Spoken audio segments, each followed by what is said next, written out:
Assalamualaikum warahmatullahi wabarakatuh. Kami akan membincangkan tentang kaedah kedua iaitu keyakinan tidak hilang dengan keraguan. Saya Najulani binti Abdul Rahman, nombor metrik 277029. Kaedah ini bermaksud sesuatu perkara yang tidak diyakini berlaku atau tidak berlaku, sebarang keraguan yang datang untuk meragui keyakinan tersebut tidak diambil kira. Maksud keyakinan adalah sesuatu yang pasti berdasarkan kajian atau dalil atau bukti.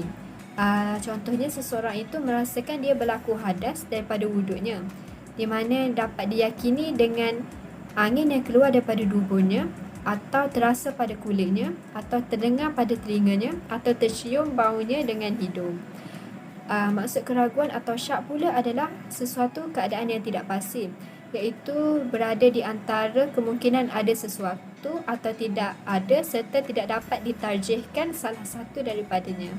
Terdapat beberapa pecahan untuk kaedah ini. Yang pertama adalah asal baqa' makan ala makan. Maksud, asalnya kekal sesuatu mengikut apa sebelumnya, iaitu pada asalnya. Maksudnya di sini adalah asal sesuatu itu kekal mengikut asalnya. Ia juga membawa makna kekal sesuatu yang berlaku pada masa lalu mengikut tabitnya pada masa dahulu.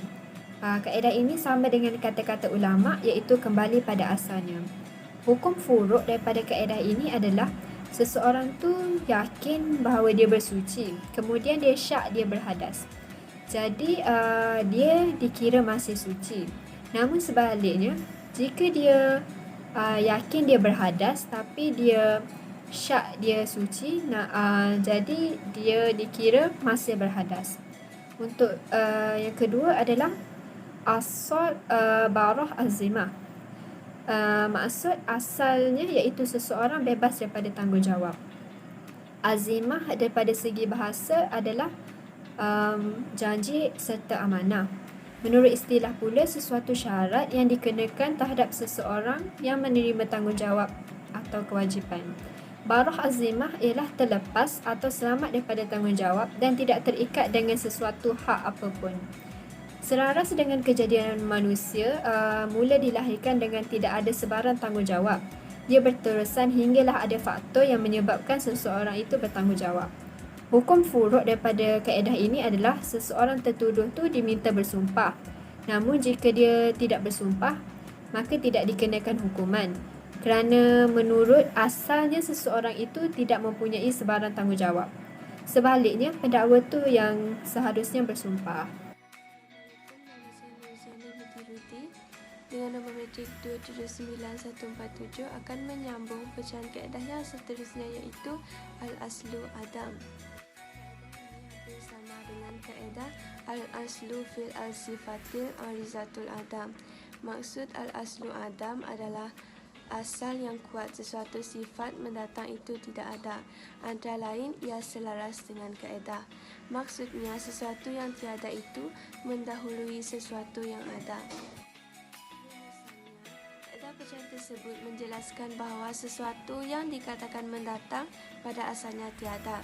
Justeru, tiada adalah sifat asal dan hendaklah dikembalikan kepada asalnya yang tidak ada, sehinggalah tabit perkara yang baharu itu bercanggah daripada asalnya yang tidak ada, iaitu tetap ada. Pecahan kaedah yang keempat iaitu Al-Aslu fi kullihi hadisin takdiruhu bi aqrabi zaman, yang bermaksud asal setiap yang berlaku diambil kira masa yang paling hampir. Antara maksudnya yang lain adalah apa yang lebih kukuh dari tiap-tiap sesuatu kejadian yang berlaku itu kiraannya adalah waktu yang paling hampir ataupun waktu-waktu yang terdekat. Contoh hukum furuk bagi pecahan kaedah ini adalah seseorang yang bersolat dengan berwuduk menggunakan air daripada sesebuah perigi selama beberapa hari. Pada hari berikutnya, dia mendapati bahawa terdapat bangkai di dalam perigi tersebut.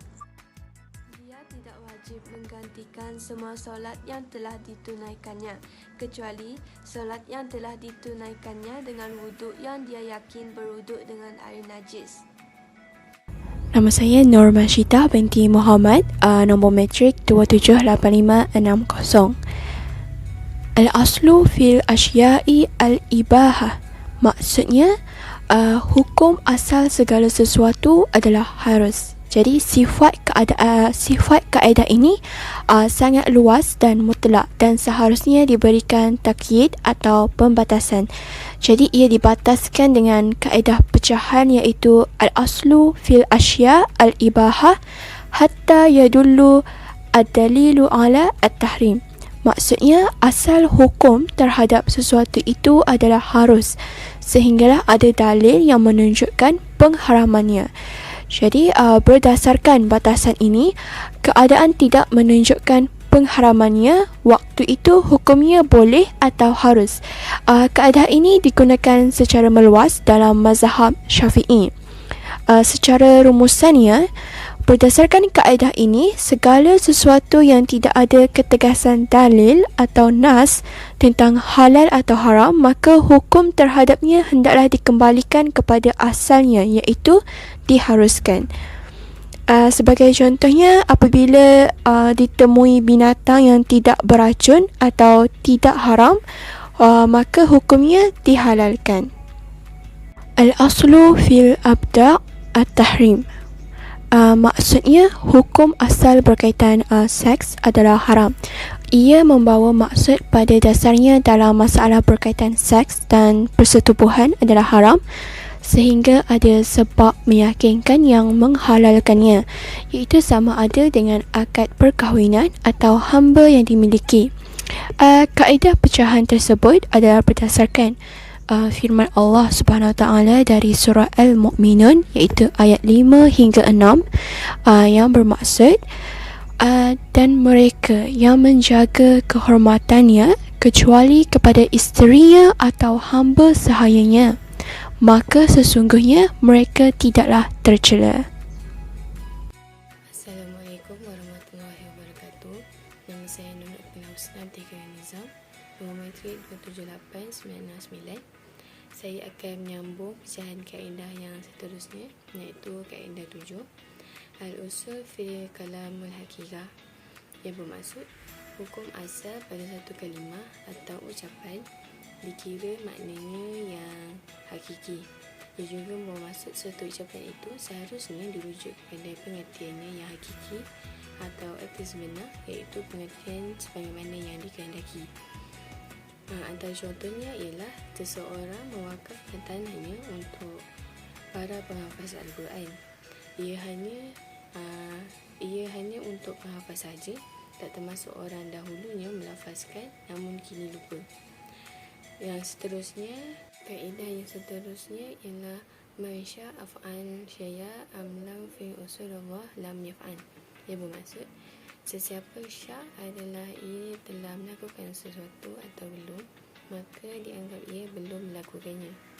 Ia juga membawa maksud siapa yang ragu-ragu apakah dia telah melakukan sesuatu atau belum lagi melakukannya, maka hukum yang lebih kukuh dalam kes ini ialah dia belum lagi melakukannya.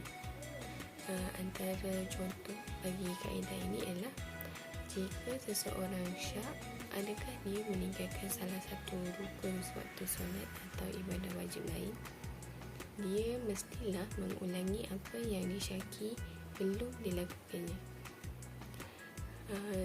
Seterusnya saya akan serahkan kepada presenter yang seterusnya. Assalamualaikum warahmatullahi wabarakatuh. Saya Siti Nobalkis binti Husin, pemegang nombor matrik 279483, akan menyambung pecahan yang ke-9, iaitu man tayaqana al-fi'la wasya fil qalil aw kathir hamal 'ala al-qalil li'annahu al-matqin, yang membawa maksud seseorang yang telah melakukan sesuatu amalan, kemudian ia ragu sama ada sedikit atau banyaknya amalan tersebut, namun dalam keadaan ini amalan tersebut dikira sedikit kerana lebih meyakinkan. Seterusnya, pecahan kaedah yang terakhir iaitu annama subita biyaqin la yartafi'u illa biyaqin, yang membawa maksud sesungguhnya ada yang tetap berdasarkan sesuatu yang meyakinkan tidak akan hilang dengan adanya sesuatu yang meyakinkan juga. perkara yakin tidak dapat dihilangkan dengan keraguan dikecualikan dalam beberapa masalah yang tertentu. Contohnya, seseorang yang terkena najis pada pakaiannya dan dia tidak dapat memastikan secara tepat bahagian pakaiannya yang terkena najis. Jadi, dia wajib membasuh keseluruhan pakaiannya.